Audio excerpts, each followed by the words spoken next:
दोनों बॉल है। रोटी माने का ये रोटी है, ये बॉल है, ठीक है। लेकिन बच्चे के दोनों वस्तुएं क्या है, गोल है ना। लेकिन अंतर क्या है, ये वैसी गोल है जैसे मम्मी की बिंदी गोल होती है, सिक्का गोल होता है, और क्या होता है गोल, कैरम की जो है गोटियां है ना। और ये कैसा गोल है, ये हमारा बॉल जैसा गोल है, ठीक है ना।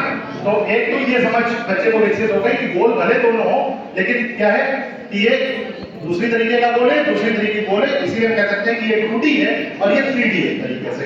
तो इसको हम वृत्त कह सकते हैं, इसको क्या कह सकते हैं, इसको हम स्फीयर बोलेंगे, यानी गोला बोलेंगे। हालांकि वृत्त ये नहीं है, उसको हॉलो होना चाहिए, बट हम बता सकते हैं ये डिस्क है, दिस इज डिस्क। तो ये डिस्क है या सर्किल है बोलते हैं, और ये क्या है, क्योंकि उभरा हुआ है इस तरीके से, इसमें उभार है, तो ये हमारा 3D में आ जाता है और ये हमारा गोला हो जाता है। लेकिन वो कॉन्सेप्ट देखिए सेम रहेगा, जब इस पे आप लाइट डालेंगे तो भी आपको सर्किल दिखाई देगा, और जब आप इस पे लाइट डालेंगे तो भी आपको वही सर्किल ही दिखाई देगा। यानी इस मामले में दोनों चीजें सेम है।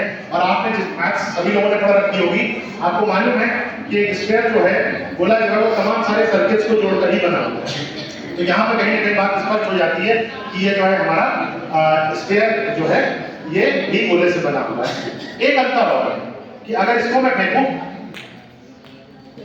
ठीक है, और इसमें नहीं, वो लुढ़कते हुए वहां तक चले, और ये क्या हुआ, प्लीज वापस दे दें, और ये क्या हुआ, ये उस तरीके से लुढ़क गए। तो ये भी चीज हम बता सकते हैं कि 3D और 2D शेप जो है उसकी वजह से, थैंक यू सर, बहुत बहुत धन्यवाद, उसकी वजह से ये होता है। चलिए अगली